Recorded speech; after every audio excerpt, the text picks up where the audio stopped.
Hello, this is the general idea. Not general. No. This is the Useless Ideas podcast. I am Matthew Twitchell, As always, joined by Curtis Smith. and today is going to be the General Ideas podcast, as we Honestly, didn't come up with a topic for today's podcast, and since it is 9 o'clock here on St. Patrick's Day, we sort of need to record a podcast, truth be told.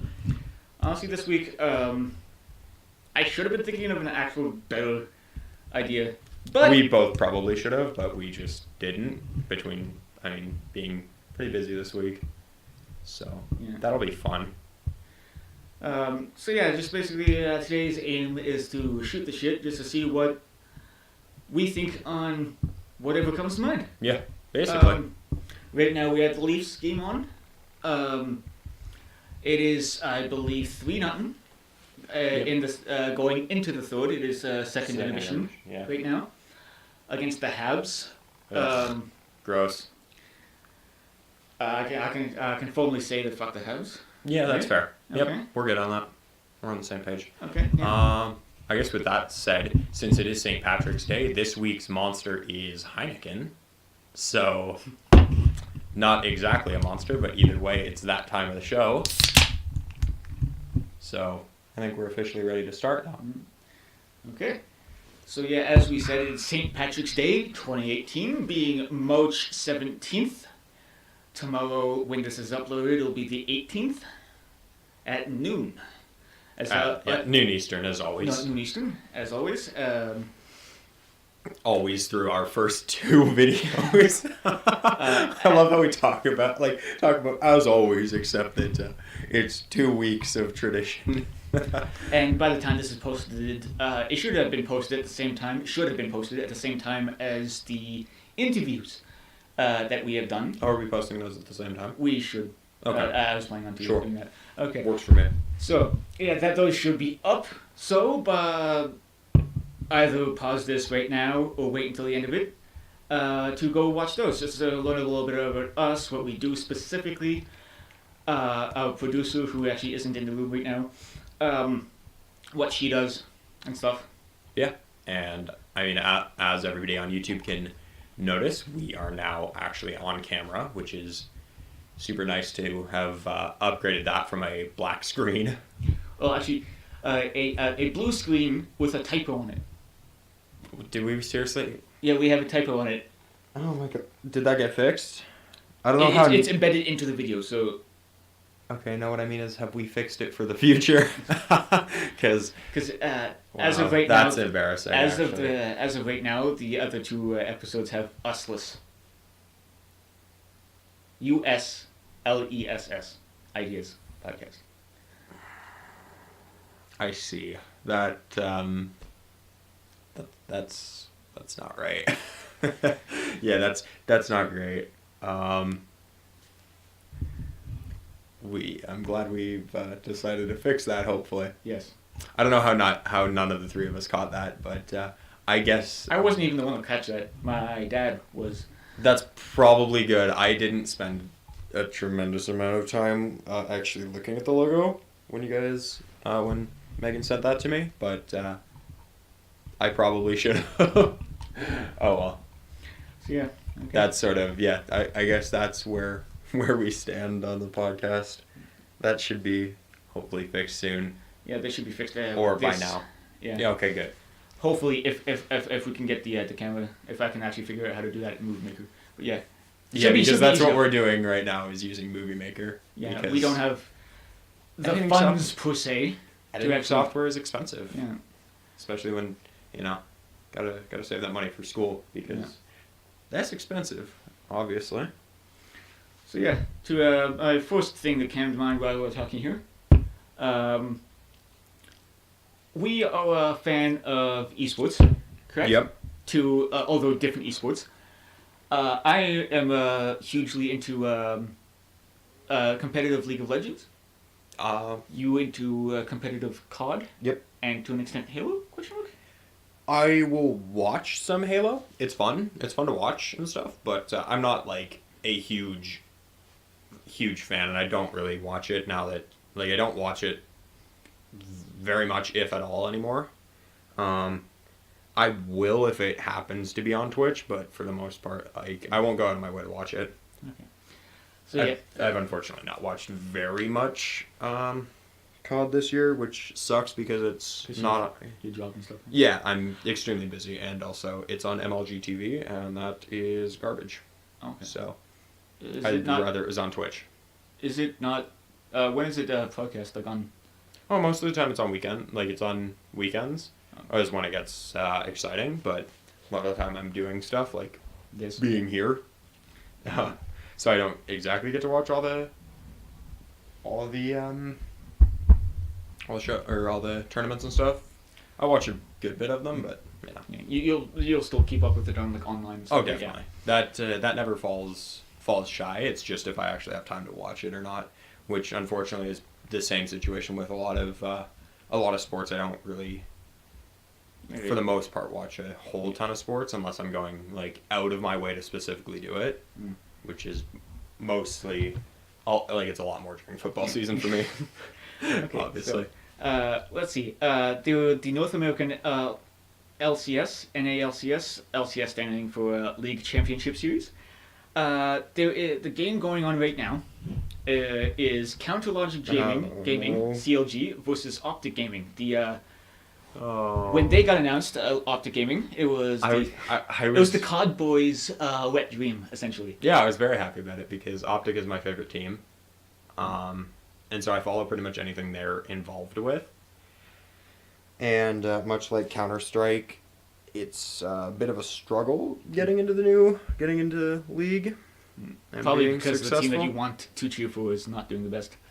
I believe. That's the thing is with Counter-Strike as well. Optic struggled fairly heavily for a while in Counter-Strike, especially right at the beginning when they first announced the Counter-Strike team, and now with League, sort of the same story. Yeah, I believe as of right now, this is the last week of it. Right now is the second last day of the spring split. They're like 4-12. They're like 4 and 11. Actually, what is it? It's 18 games, and they've only won 4. 18 total games, and they've only won 4. So it's 4-13 right now. Ouch. Yeah, that's not There's good. one other team. Actually, no, they played already tonight. There's one team that's technically worse than them right now. Yeah. Only because they already played the game today. Yeah. And that's Golden Guardians, another team that got added this past off-season, I guess you can say. Golden Guardians being owned by the, what are they called? The Warriors. Golden State Warriors. They are, I would describe them as quite the opposite of the Warriors. They are not, in fact, the juggernaut that Steph Curry and company is, as far as the Golden State Warriors are concerned. The other two teams that were added this past offseason in place of a couple of others that left were Clutch Gaming, which are owned by the Cavaliers, I'm pretty sure. I'm pretty sure it's maybe it is the or no, I think it's the Rockets. Yeah, it's the Houston Rockets that own it because Nate Shot got a huge investment for 100 Thieves from the Cavs owner. So I think it's Houston. I think it's the Rockets. Well, anyway, it was another NBA team. We'll have to Google that. Yeah, I'll Google that actually and see who owns them because I'm pretty sure it's the Rockets. And as he's googling that, the other one being 100 Thieves, currently owned by the former COD god Nade Shot. My boy, who, as you probably noticed, has been streaming a lot of Fortnite lately. Well, of course, yeah. I mean, everybody has been streaming Fortnite. Well, except for the big league people. Well, yeah, but it seems like a lot of people are just. Well, everybody loves Fortnite, which I can't blame them for because it's fantastic. I tried, as I said before. I think I said it last week. I tried to get into it, but my computer's ass. So I was like, yeah, that's fair. So you can't really do that. Although I can probably put it on my PlayStation. If I tried. Probably. Yeah, I was right. It's the Rockets. Okay, the Rockets. Okay, cool. I thought it was the fucking No, the Cavs. Like I said, because I remember that when, because Nate Shot, for full disclosure, one of my favorite players of all time, like one of my favorite COD players of all time. Really, part of the reason that I started getting into competitive Call of Duty was Nate Shot. And so, I mean, I'm definitely behind 100 Thieves. I want him to be successful and have him and his brand and his team doing like have all the success in the world. And so far they have that. Yeah, they're doing quite well Like right now. they're killing it. My two teams right now, actually, my two teams are CLG, kind of Luxury Gaming, who are playing right now, and 100 Thieves, Yep. actually. But largely in due part to my favorite player, Afromu, the support for 100 Thieves. And he was actually kind of the reason why I'm also a fan of CLG. Along with Huhi. I just like Huhi and his laugh. Huhi's laugh is actually quite adorable. I don't know about you. I don't get into, like I said, I'm not really into League of Legends. Yeah. Oh well, I mean, it is what it is. Yeah. Like I said, I watch a good amount of COD when I have the opportunity to. It's crazy what's going on because Optic hasn't won a single tournament this year. How many tournaments? This year, as in World War This II? year, as in Yeah. the year for Call of Duty World War II, because TK won Team Caliber TK won the first two majors, and then I think because that was NOLA and I want to say Dallas. Was it Dallas? Yeah, because then Atlanta was the most recent one, which Rise Nation won. So it's kind of weird not seeing Optic be on top anymore.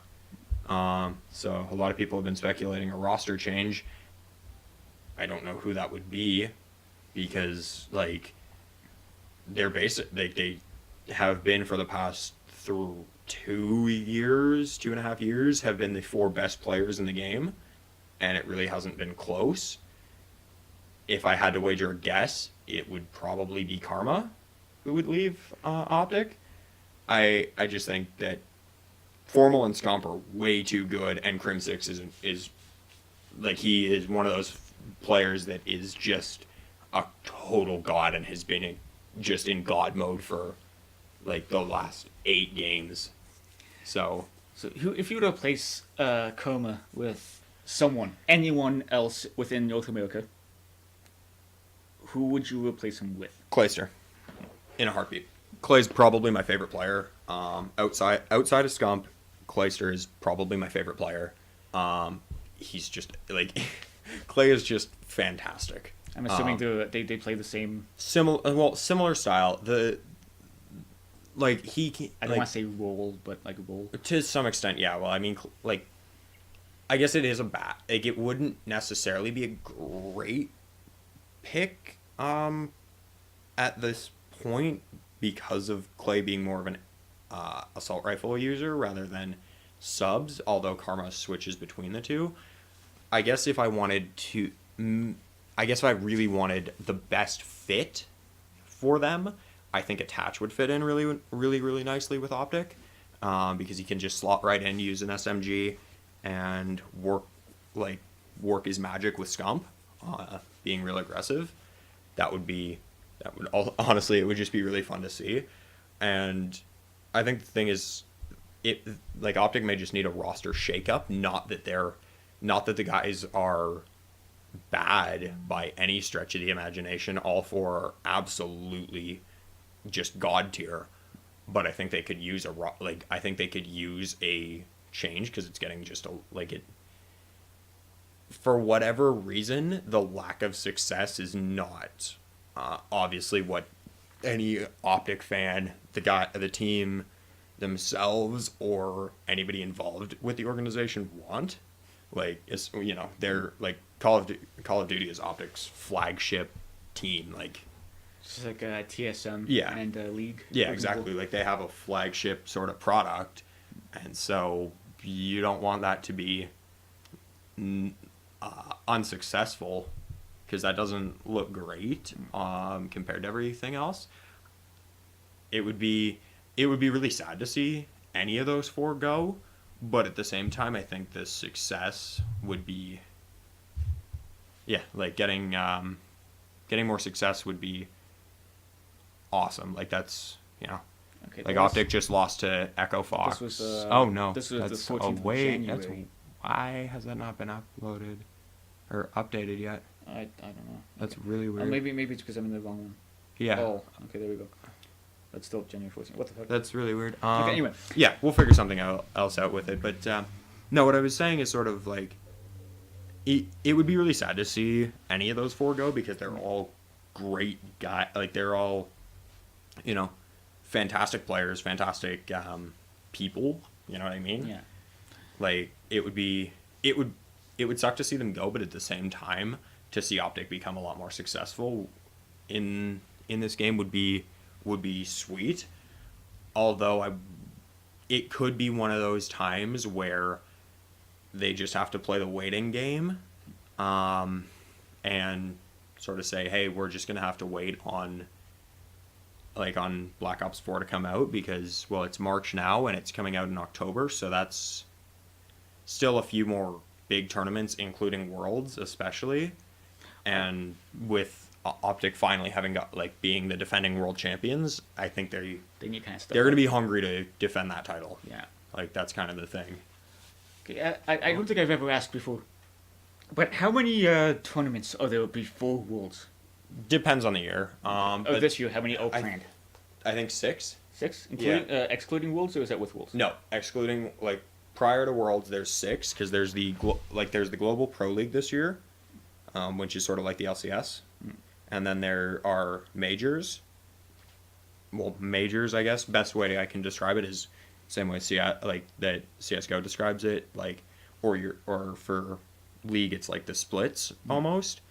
So it's like a distance period of time in which you play each week or something.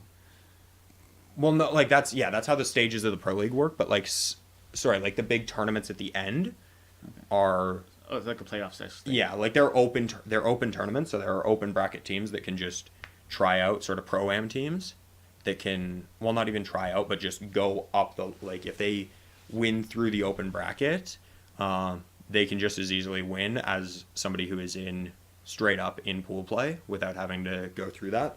So that's where your Optic Gaming, FaZe, TSM, Echo Fox, all them would be involved. So if you, let's say, were at the level of pro play, and let's say me, you, and someone else were really good, we can just go. Yeah. Not just go. Presumably, There would be but there would be it's a 4-man team. But yeah, those you would buy if you get a team pass to whatever event, say it is, I don't know what the next event's going to be, but say it's Anaheim, that's always a big that's always a huge event. Everybody kind of goes crazy around MLG Anaheim for most years. But yeah, no, if we bought we buy a team pass to play in the open bracket at Anaheim, go play through that, and if you win enough games, you get slotted into a pool with 3 pro teams that have already been in there, go through pool play, and then you're in the same bracket as everybody else. So you can go from open bracket to right on top without with an actual team, essentially. Yeah, well, you can literally win. I think TK was an open bracket team coming into, I think the first tournament was Dallas. I want to say it was Dallas this year. Actually, you want to pull up the Score Esports? Because I think it was Dallas, but I'm not. Yeah, okay, it was Dallas. Dallas Open Grand Final. Team Caliber beats TK. Splice. Yeah, TK beat Splice at Dallas. Okay, I just couldn't remember the city because, so it went Dallas, NOLA, and then Atlanta just recently. Yeah, with the league, there's how each split is set up is kind of based on region, but how North American and EU LCS, which are the two I pay attention to most, it is. Well, because APAC's 12 hours ahead of us, and it would just be so much effort to actually watch. NA and EU are very similar in how they're set up. It is Europe plays here, at our time. I think it starts about 12 o'clock here, and go out through the day starting on Friday and Saturday, right? Right. So it's Friday and Saturday, and they play 2 games a week for about 9 weeks, and then playoffs, right? Okay. It is quarterfinals, 2 two best of 3 series now, I think it is. Because they changed it up recently, so I'm not 100% sure. I couldn't tell you either. Like, I mean, obviously, I don't really pay much attention to it. Yeah, there's 2 quarterfinals, right? Two series. I think it's best of 3 or best of 5. I don't know if they changed it at all. But yeah, the 2 series, 2 quarterfinal series, and then I think the first and second place teams actually get byes, and then play whoever win the quarterfinals and the semifinals. Those guys go off. Whoever wins those into the finals, and whoever wins the split, right? Same thing with North America, except it's played here at like 3, 4, 5 o'clock. I think it is 5 o'clock starting time, and plays on Saturday, Sunday, instead of Friday, Saturday. So, Interesting. I think Sunday starts actually a little earlier than Saturday. Yeah, but cool.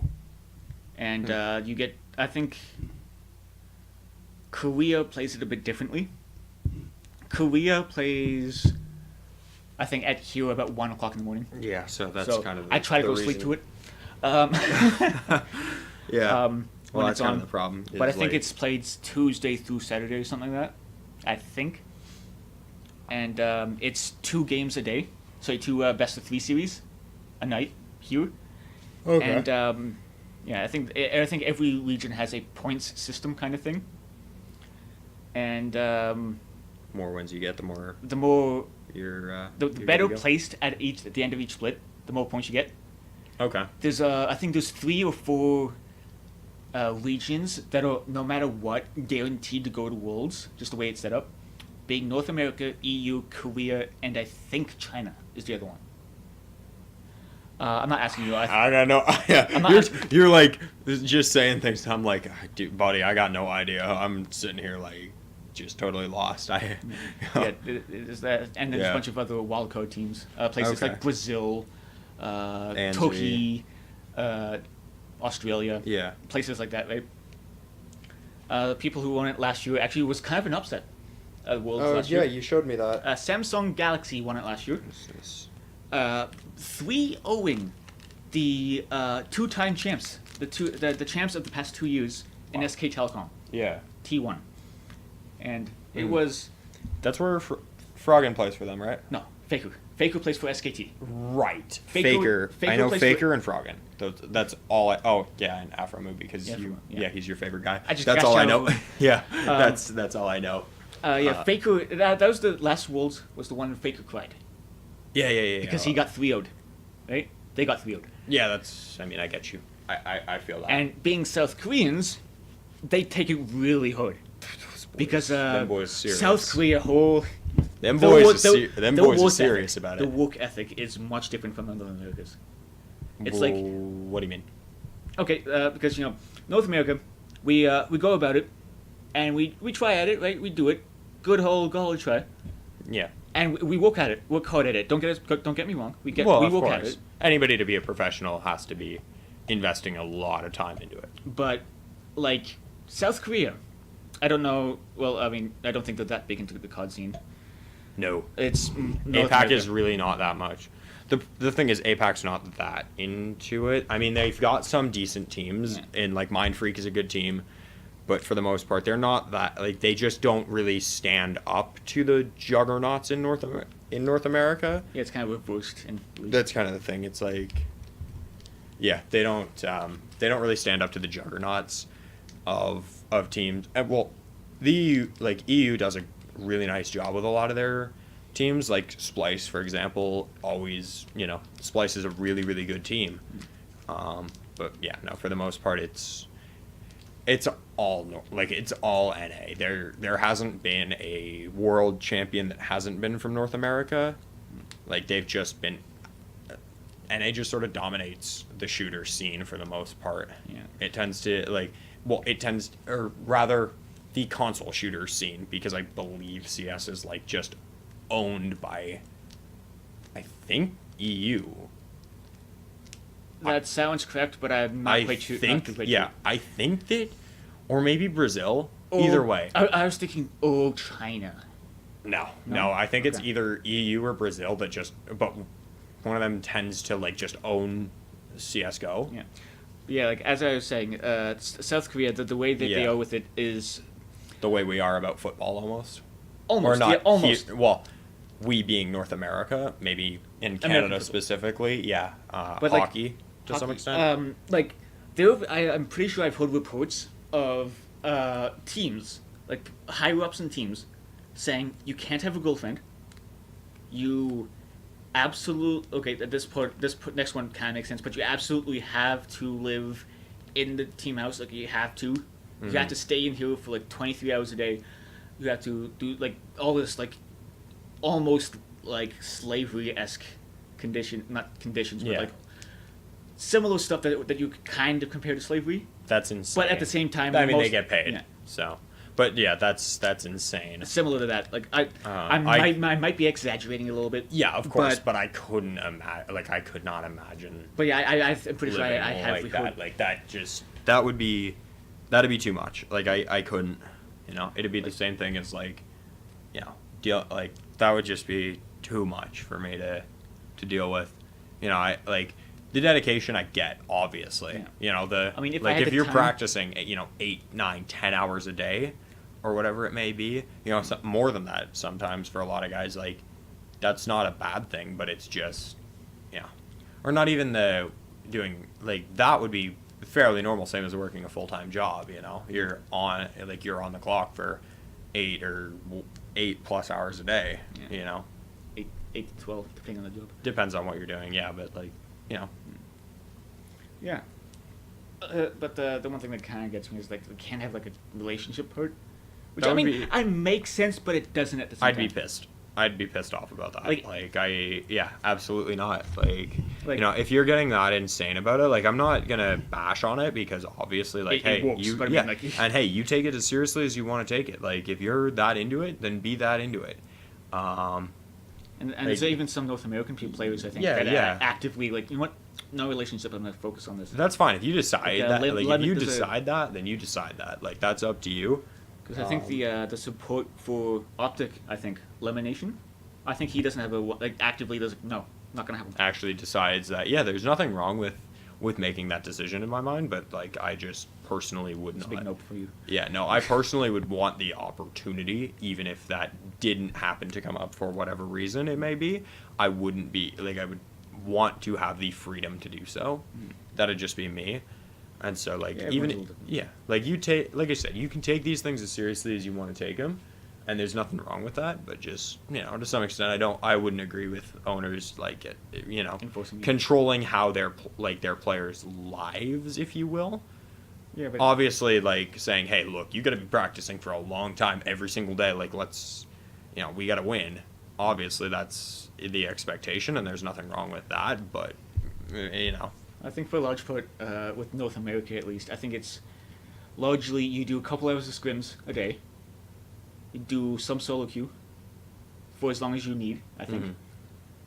And then bonding, I think, is another big part of it.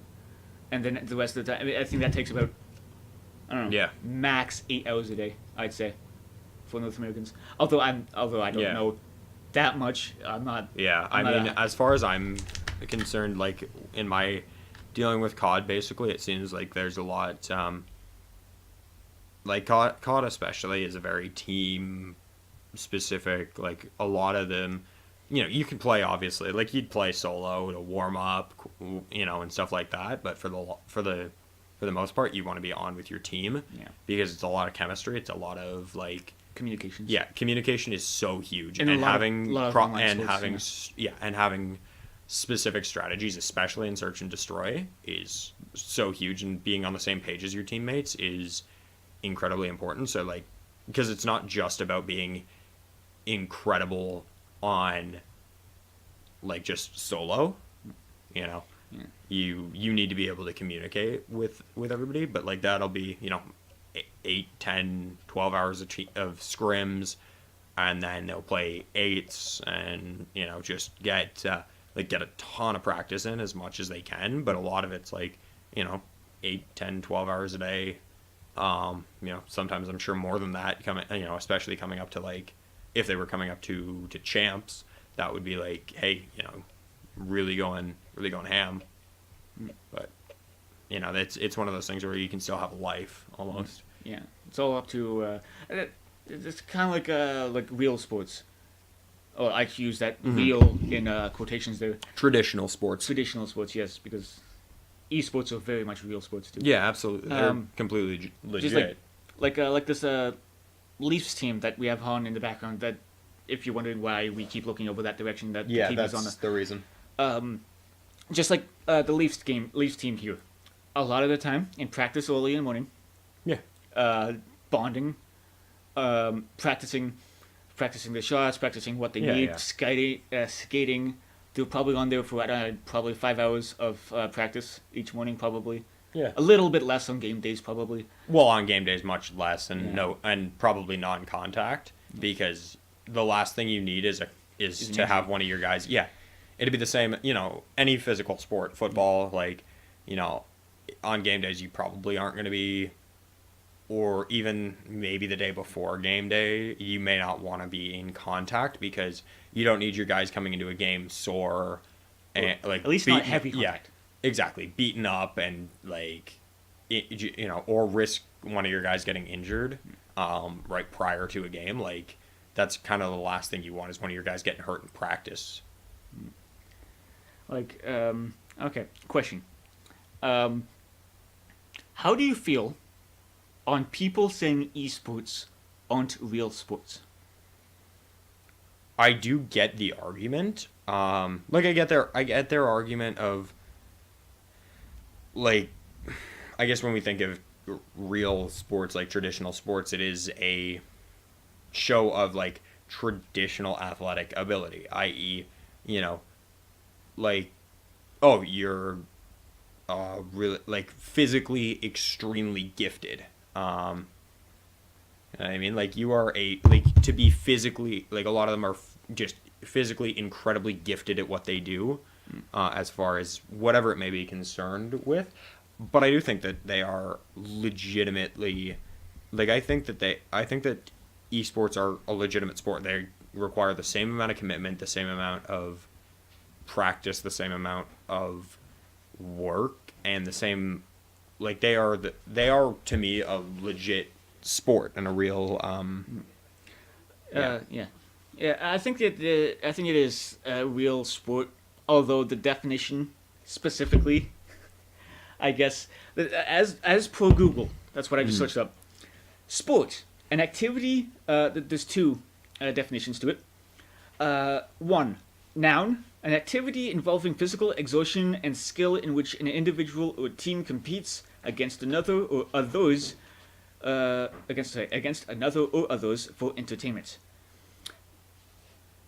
While some people may say, "Oh, there's no physical exertion," I would disagree. In esports, yeah, we disagree. Yeah, I mean, you're not necessarily on a football field running around, or on an ice rink skating or whatever. You may not necessarily be doing that. I would say there's still physical exertion. You need the hand-eye coordination. Yeah, that's it is. And the mental skill, and the skill is a no-brainer to me. That's an obvious. It's very clear. To be a pro at whatever, you've got to be extremely skilled. So, yeah, someone, for example, if you say there's no skill involved, which there obviously is. Yeah. Put a whole bunch of people who are on League of Legends, who are, let's say, between the range of silver 2 to gold 4 on one team, right? And then put it up against a team comprised of high master, low challenger people. Right. And have them both play it seriously, completely try hard mode. Yeah. Well, maybe not try hard mode. That's a little too much. But try as if it's an actual ranked game. Yeah, try to win. Obviously, you're going to see the difference. And then not tell each one who they're up against, the rank level. Yeah. Then there's going to be a clear advantage. The high master, low challenger people are obviously not going to win. Yeah, exactly. You can't just, or even you can't just take some random people off of an online game. Like, you couldn't just take 4 guys off of an online TDM lobby and just go, okay, now go beat Optic.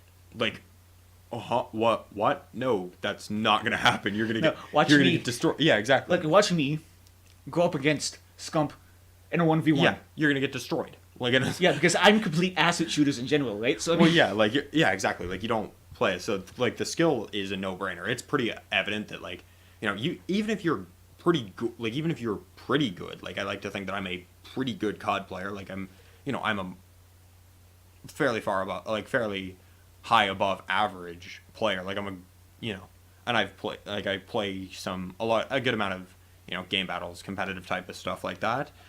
Some tournaments, wager matches, all that. And I like to, and I do, and for the most part, I have a pretty good win percentage. Like, I win more than I lose, definitely.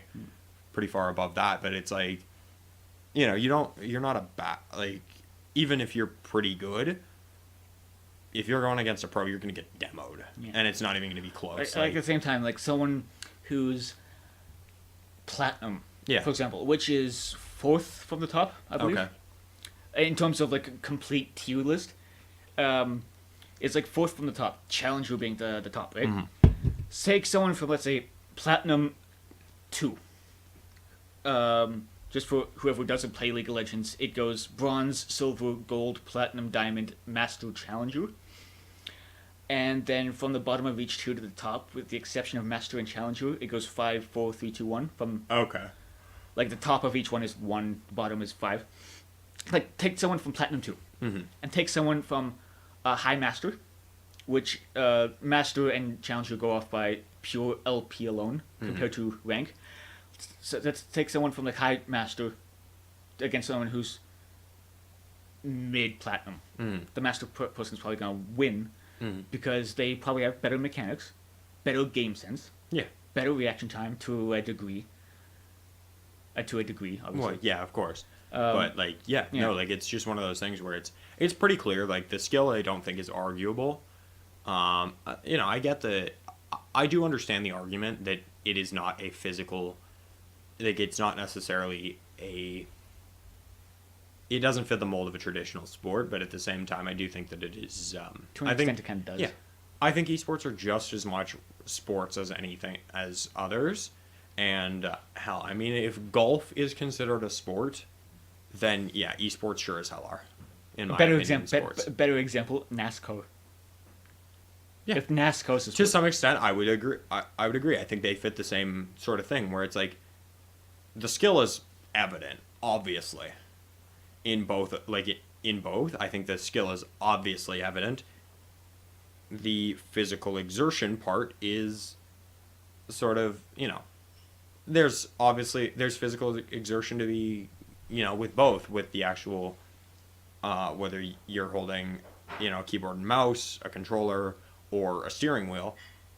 Technically, you would imagine that you're not necessarily exerting yourself physically as much as, say a professional hockey player, when you're out on the ice. But at the same time, it certainly takes a lot of physical, not strength necessarily, but like the dexterity. Yeah, dexterity and the ability, like an ability, and you certainly are exerting yourself, I would say, and especially. Oh, okay, it's a 4-0. Oh, sweet. Okay, just they just scored. Okay. Cool. But yeah, no, it would take, like, for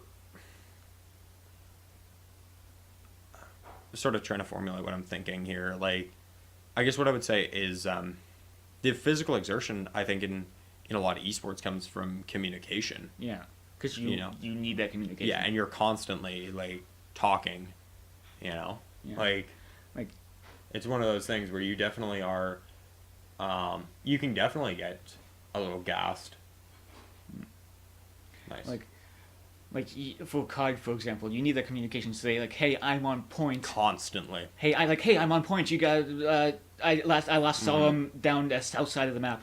Right. Watch out or something. Well, you've got specific, like, every map has call-outs, but, like, yeah, you're totally communicating constantly with everything. Like, you and the guys have to be, you and your teammates have to be on the same page with where you are, what you're doing, and dealing with, okay, he is, whatever, wherever they may be, like, whatever the call out may be, whatever, like, whatever the situation is, you're constantly communicating. And the same, I would imagine, with League, you have to be communicating constantly. Any esport, obviously, any team esport, communication is massive.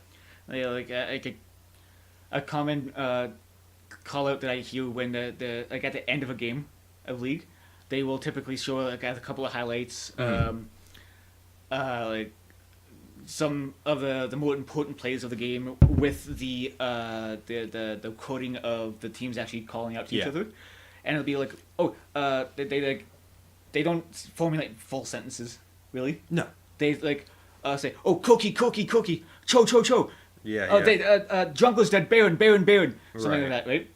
Be like very quick, one word. Well, yeah, basically things. for the most part, it's it's one of those things you have your callouts and they work. So it's like it can easily just be if whatever the situation may be. Oh, he's one shot top bar, and there you go. That's all you need to say. You don't need to mince words about anything. It's just that's where he is. Okay, one shot left. Go. Somebody has to pick him up, or whatever it may be. Bombs planted at A, like something like that. Hey, let's whatever, or bomb down, like. You figure out what you need to figure out, and certainly the communication is constant, and you have to be able to handle that and communicate back effectively, rather than just because like you can't just sit there and be really really good at like you can't just have really good aim, because every professional player has god tier aim. Like they don't miss for the most part. Like they're ridiculous. Some of them, like certainly you're like inhuman aim, like inhuman reaction. Yeah, like some it's certainly like some have better. No pro player has bad aim by any stretch of the imagination, but some definitely have just ridiculous. Yeah, some with better than others, I guess. Yeah, exactly. But even still, not by much. No, but like they, some it's just absolutely ridiculous what they can do. Yeah. And so you can't just be pure gun skill. Yeah, you need map awareness. Yeah, map awareness. It's control. It's movement. It's communication. It's all of that. Yeah. That is not just the ability to point and pull the trigger. Yeah, at the same time. Or same as League. You can't just be good at skill shots. Skill shots are one specific champion. You have to be good at a lot of different things in order to make it professional. You'll never see any bot, for example, be an LCS player. No. Because he, as his name suggests, is an any-only player, right? For the most part. He does occasionally play like a Vigo or Vayne, right. But even still, he is a any one-trick. Yeah. And that'll never... Well, yes, he has a good game sense. Yeah. He has fairly decent mechanics. He's a FOMO challenger player, I'm pretty sure. But you need to play more than 3 champions. Yeah. And you can't just be a one trick type of thing. Like you can't, or with Call of Duty, you can't just be you can't just be an S&D star. You can't just be good at search and destroy and expect to make it in the CWL. You have to be good at every different mode and all of that. And at the same time, you can be a little more specific of, yes, Scump, for the most part, you're never going to see him picking up an assault rifle or picking an assault rifle class. Like, Scump plays an SMG. It's pretty simple. That's his style. Or how Clayster uses an assault rifle for the most part. Like, you have that sort of specificity. The same as, like... League players, you're a top laner, you're ADC, you're support, you're whatever. You have a specific style or specific role, but obviously you have to be good at a whole bunch of different things. And with COD, it's just being it's about being really good at all of the modes that are professionally played. Yeah, and familiar with the maps too. Well, that which obviously consistently get updated each year, so you got to relearn a bunch of maps every year. Correct. Right? And the way each new mechanic works, especially it was obviously a hard turn back from going from Infinite Warfare with all the advanced movement, the sliding, the boost jumping, the jetpacks to whatever extent you want to call that. Space. Correct. Yes. Yeah, like going from that to World War II, where you're back boots on the ground. Like, that's a hard turn to make. And when the jumping is actually just jumping. Correct. You know, like, you go back to the roots, which is a good thing, and I'm fully in support of that, obviously. But I think, like, it's one of those things. Oh, good. The Leafs are about to win. Anyways, no, I think it's one of those things, like, you have to be able to adjust to a lot of different things and relearn things every year, because you're not just, you know, and that's one thing that I think is very unique about Call of Duty, is because it updates and there's a new game out every single year, you have to, adaptability becomes a more important sense of pro players, because, you know, patches change things obviously throughout a game's lifespan or whatever, but it doesn't drastically shift what you're doing. You don't have to relearn maps and stuff for the most part.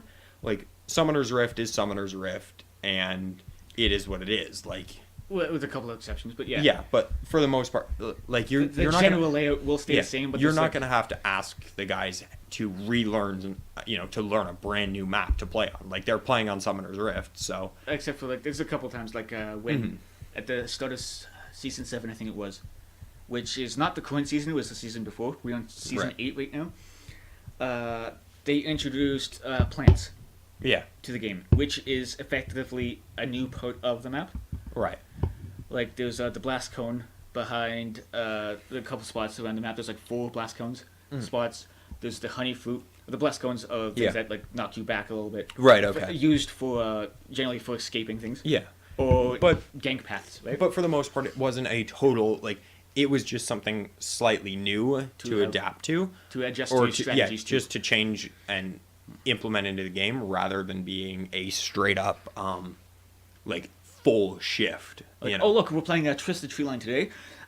Yeah, like, you're not going, you know, it would be like, you know, from going on Throwback to, like, you're not swapping from Throwback to like, to Ardennes Forest. You're not going between those two. Like, you're not a totally drastically different map between Infinite Warfare Throwback and World War II Ardennes Forest. Like, it's not a huge dramatic shift that way. It's just, oh, there's, you know, a new thing that we can implement. Not that I'm taking anything away, of course, but that is something that a lot of pros have to deal with in Call of Duty, is the constant changing, and now learning, you know, and with every new game that comes out, learning the weapon that works best in that game, you know, because you can't just rely on, okay, well, great, like, you know, Advanced Warfare was pretty clear. The BAL and the ASM were the 2 best guns in that game. Obviously, it wasn't close.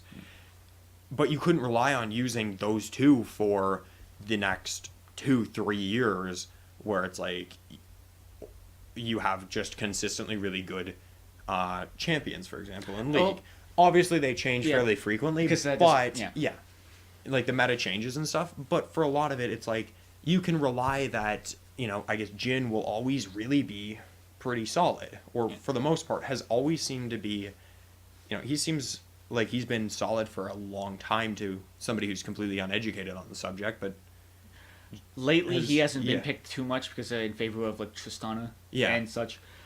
But he's never been, like, a bad champion. No, I think he's always been at least in my opinion, like an A-, B+, at least. Right.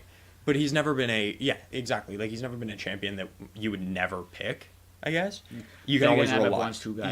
Fair enough. Obviously, but, like, what I would say is you could rely knowing, okay, look, the BAL's going to be good for the next 10 months. But that's it. Like, I don't know what, you know, coming into the next game, what the best gun is going to be in that specific game.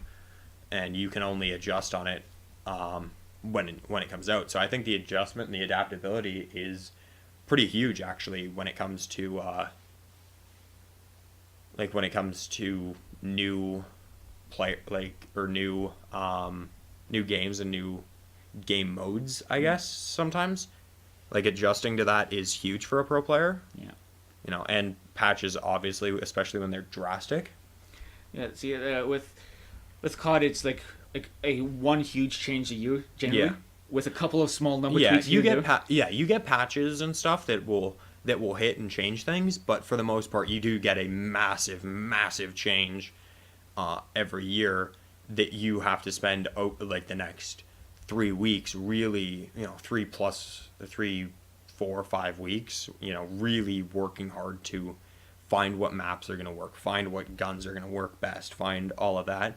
And you can get a sense of it within the first few hours that you're playing the game, but then it's to really adjust and get used to the new maps, get used to the new guns, what attachments, what this, that, and the other thing are going to work the best. Yeah. But with the league, instead of like one big change every year, there's like Yeah. patches every 2 weeks, right? Right. They've just fairly recently changed it, so it's like a small patch, then a big patch, then a small one, then a big one. Where this past one was a small one, right? With the exception of an introduction of a new champion with Kai'Sa. But it is largely quality of life buffs, slight number adjustments. That's about it. Yeah. Next one, I don't know the scope of the next one, as the patch notes have not been released yet. But it's gonna be a bigger one, right? Where it's gonna be something along the lines of very mini reworks or something like that. Right. Or like huge number changes or something like that, right?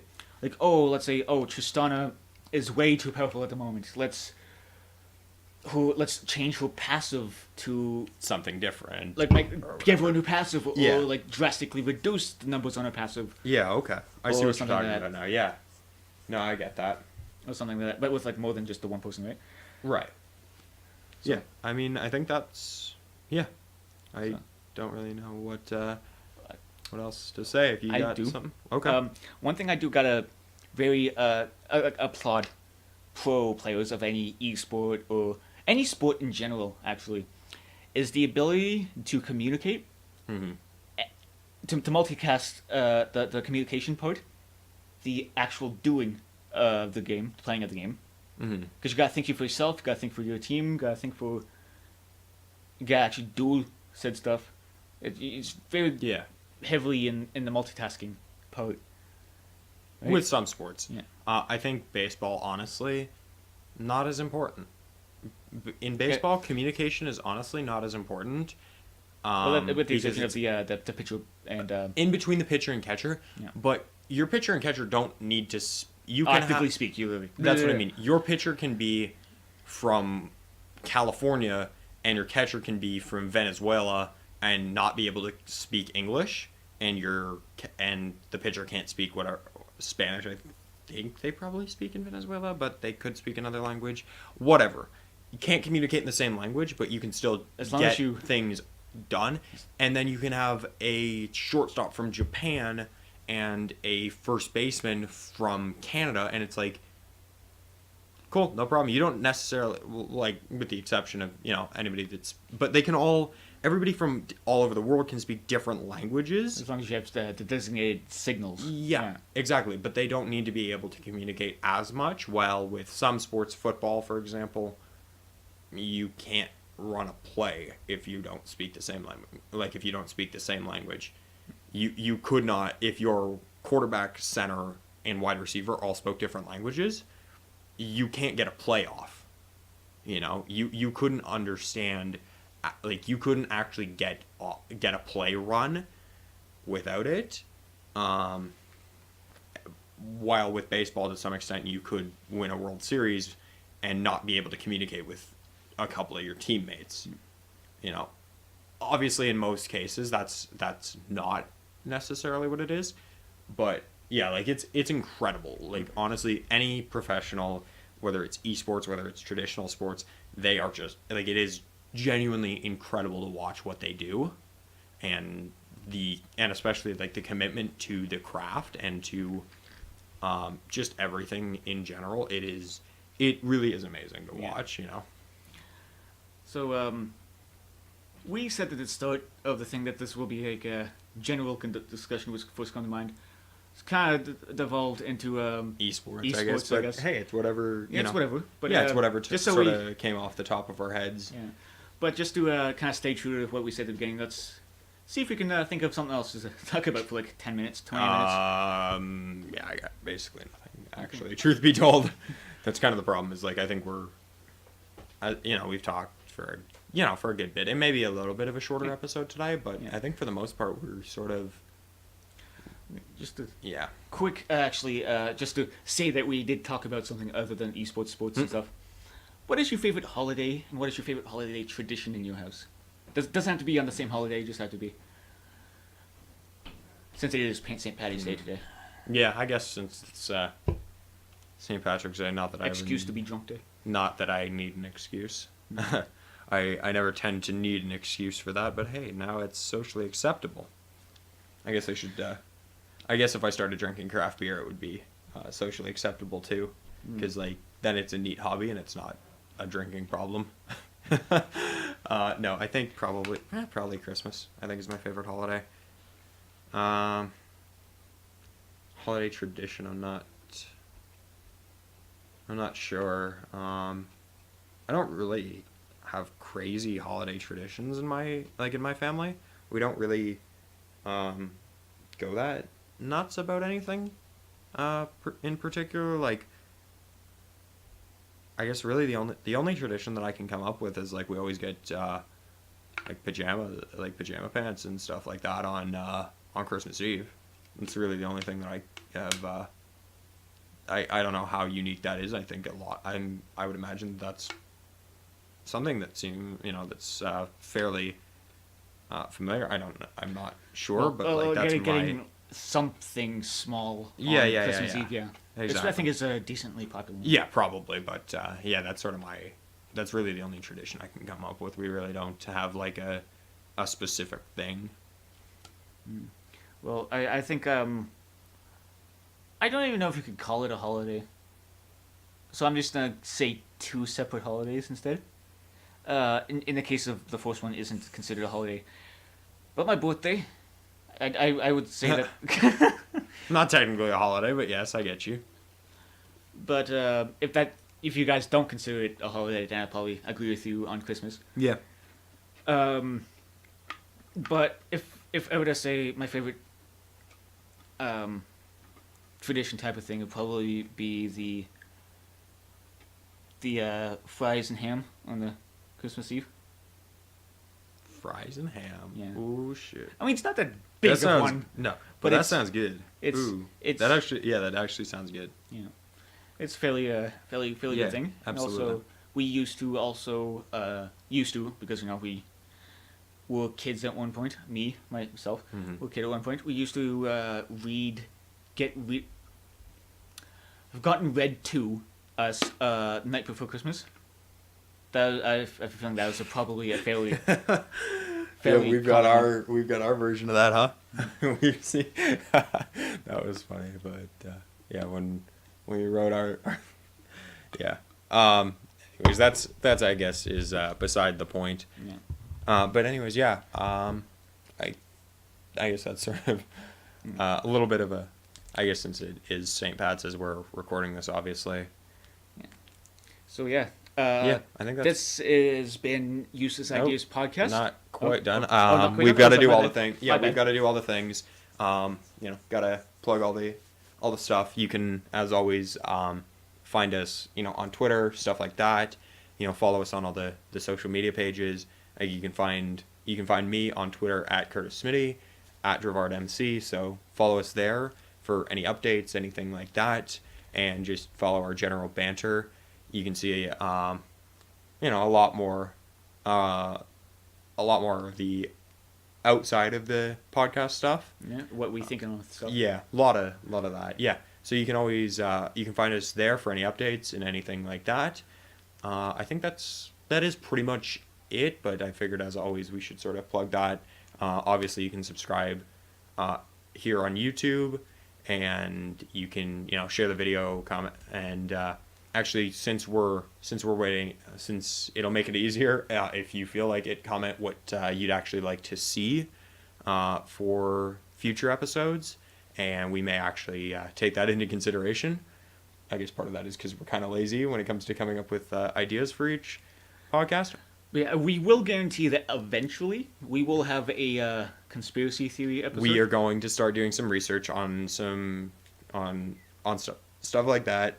At some point, we may get into doing a multi-part series on some conspiracy theories if it gets that far. Yeah, But depends on the yeah. depends on the thing. Yeah, depends on the theory or the event or whatever it may be. Yeah. But yeah, the first conspiracy theory one would be kind of like a slightly longer episode than usual. Yep. Some And overviews have a and stuff. couple of smaller ones, explain them, thoughts Yeah. on them, stuff like that. Okay. Yeah. Yeah. So I guess that's pretty much it for today's episode, or this week's episode.